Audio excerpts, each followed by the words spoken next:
Tanjung Pandan, Belitung. Wakil Menteri Kebudayaan Republik Indonesia, Giring Ganesa meminta agar narasi Museum Maritim Belitung diperkuat sehingga dapat memberikan informasi yang lebih lengkap dan luas kepada para pengunjung. Narasinya akan kami perbaiki, karena kalau museum tanpa narasi yang kuat pasti hanya begitu saja, katanya usai melakukan kunjungan kerja di Museum Maritim Belitung, Sijuk, Jumat. Wakil Menteri Kebudayaan Giring Ganesa melakukan kunjungan kerja ke Museum Maritim Belitung, Desa Budaya Batu Hitam, dan Museum Maritim Tanjung Pandan. Kunjungan kerja ini dilakukan guna menindaklanjuti kunjungan Menteri Kebudayaan Republik Indonesia Fadly Zon beberapa waktu lalu. Menurut dia, narasi Museum Maritim Belitung yang kuat akan menginspirasi para siswa, mahasiswa, maupun turis yang berkunjung ke museum tersebut. Sehingga mereka balik lagi. Jadi tantangan kami yang pertama adalah bagaimana memperbaiki dan membersihkan yang rusak-rusak di kawasan Museum Maritim Belitung, selanjutnya memperkuat narasi, ujarnya. Disampaikan, Museum Maritim Belitung memiliki area yang cukup luas mencapai 8,7 hektare, kemudian memiliki pantai serta bangunan pendopo yang bisa dijadikan pusat kebudayaan bagi anak-anak muda dan kreatif setempat. Mereka bisa mengisi pendopo-pendopo tersebut dengan kegiatan kebudayaan dan kreatif, katanya. Giring menambahkan, Belitung dari dulu menjadi lokasi atau tempat penambangan biji timah serta menjadi pusat perdagangan dunia.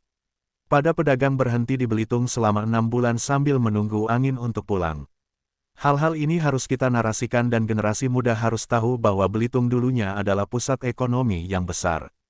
Hal-hal ini harus dinarasikan agar anak-anak muda di Bangka Belitung bangkit bahwa mereka berasal dari sebuah pulau yang luar biasa, ujarnya. Ekonomi yang besar. Hal-hal ini harus dinarasikan agar anak-anak muda di Bangka Belitung bangkit bahwa mereka berasal dari sebuah pulau yang luar biasa, ujarnya. Kampung Tanah Laskar Pelangi. Yang kedua, memang ini adalah kegiatan follow up karena kan sekitar seminggu yang lalu ya, seminggu atau 2 minggu yang lalu kan Pak Menteri sudah kesini. Pak Menteri meminta saya untuk mengecek langsung Museum Bahari karena Museum Maritim ya, Museum Maritim karena Museum Maritim memiliki potensi yang besar, cuman memang belum kita maksimalkan. Kita bisa di sana gedungnya sudah bagus, tapi memang harus direnovasi lagi. Kontennya sih yang paling penting ya.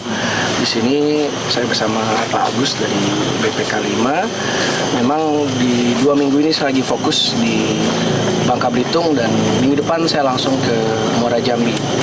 Karena alhamdulillah Muara Jambi sudah selesai per 31 Desember pemugarannya dan kita nanti di 2025 banyak sekali fokus juga untuk mengembangkan bagaimana menarik lebih banyak lagi ilmuwan, terus umat Buddha dan juga pariwisata ke Muara Jambi. Nah di sini juga bersama Pak PJ, Pak Reksa dan Pak Sekda, kita juga banyak membahas mengenai isu penerbangan yang tidak sebanyak sebelum COVID. Nah ini juga sangat berdampak ke pariwisata. Tadi Ibu juga menjelaskan bahwa sebetulnya loading penumpangnya itu selalu 80% di atas. Makanya nanti saya akan sepulangnya saya ke Jakarta dan juga nanti setelah tahun baru, setelah saya pulang dari Muara Jambi, saya akan mulai bergerilya. Karena kan saya juga punya hutang budi besar pada Belitung dan juga Belitung Timur. Karena berkat inspirasinya dari novel Laskar Pelangi bisa menciptakan lagu Laskar Pelangi dan itu kan merubah hidup saya juga sampai akhirnya sekarang menjadi Wakil Menteri Kebudayaan. Jadi saya banyak hutang budi, kita akan kolaborasi banyak dengan pemerintah daerah dan bagaimana meningkatkan lagi lebih banyak pariwisata ke sini.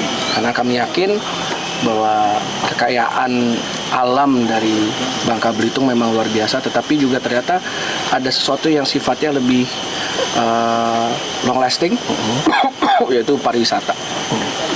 Mas Wamen tadi soal Museum Maritim kan juga ini. Gak tau juga rambutan nih. Gimana? Udah Bu, aman. Soal Museum Maritim ini kan juga mungkin belum banyak terbuka untuk umum ya. Ini mungkin ada rencana apa nih? Apakah ada pengembangan atau langkah lebih lanjut nggak untuk Museum Maritim yang ada di Belitung? Ya kemarin kan Pak Menteri sempat kesini dan karena waktu itu disingkat ya Pak Agus ya. Jadi karena waktu jadwalnya padat. Makanya beliau mengirim saya ke sini untuk lebih detail. Tadi sudah saya catat satu persatu. Yang jelas yang pasti akan kita perbaiki nomor satu adalah narasinya. Ya.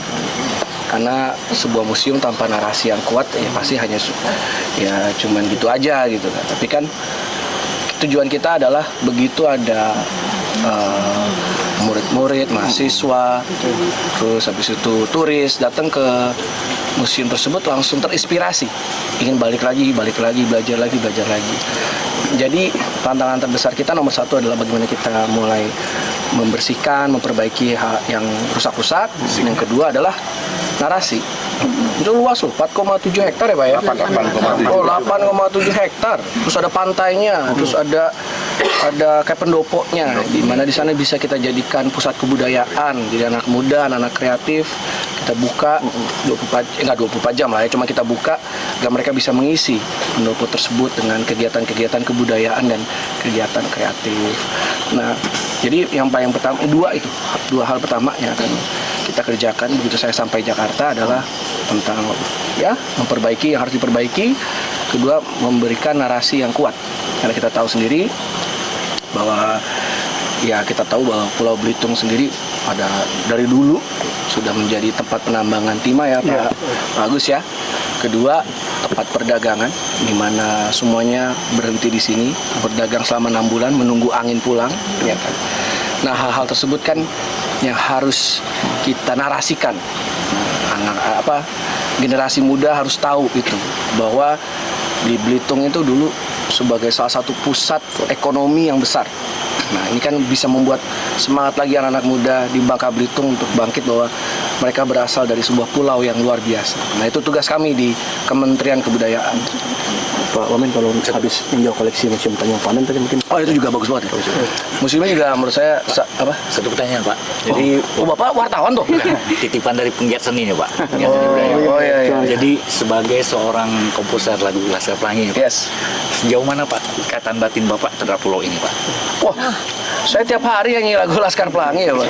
Ya, bahkan lagi di Magelang saja waktu lagi retreat bersama Kabinet Merah Putih, secara dadakan saya diminta nyanyi lagu Laskar Pelangi di depan Pak Luhut, Ibu Sri Mulyani, di depan Pak Wiranto. Itu pengalaman yang gak akan saya lupakan seumur hidup saya.